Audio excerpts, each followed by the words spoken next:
Tomorrow is my 1 year kidney transplant anniversary.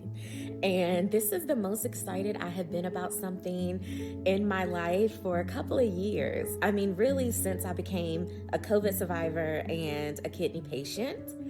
But I cannot go into this day without recognizing and telling the story of the day I got the call for a kidney transplant. I was on dialysis for 3 years as a result of COVID pneumonia.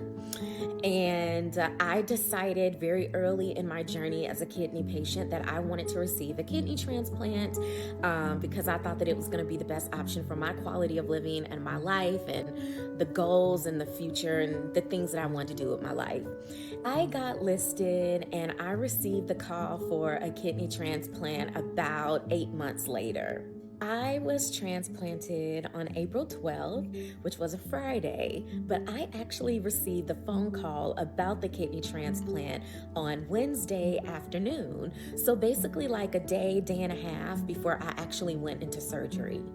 I picked up the phone and the woman on the other end of the phone basically was like, "Hi, we would like to talk with you about a potential kidney transplant opportunity." I was completely shocked that I was even getting the call 8 months after I had officially been listed. So, needless to say, that conversation just kind of knocked me off my feet, to say the least.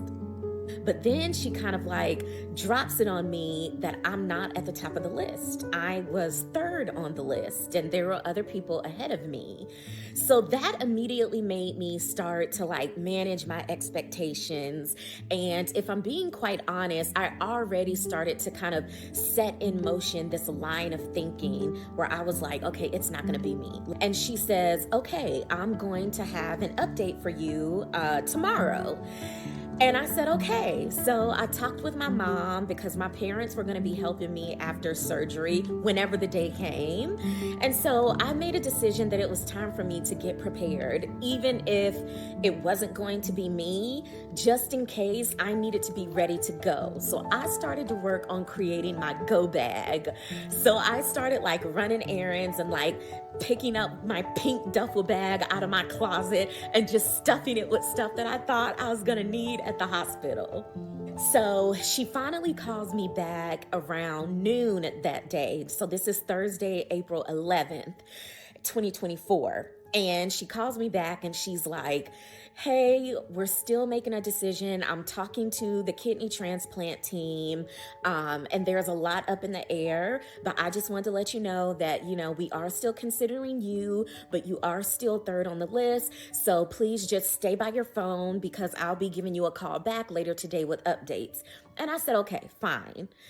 And for those of you who don't know, the person who calls you to offer you a kidney transplant is not the person who makes the decision about if you will receive a transplant. It's a network and a committee of transplant surgeons and doctors who are evaluating your health condition, the condition of the potential donor, and making a match according to that. So it's very like medical scientific process that a lot of doctors manage. But the person who calls you on the phone, they don't make that decision. They're just delivering the message.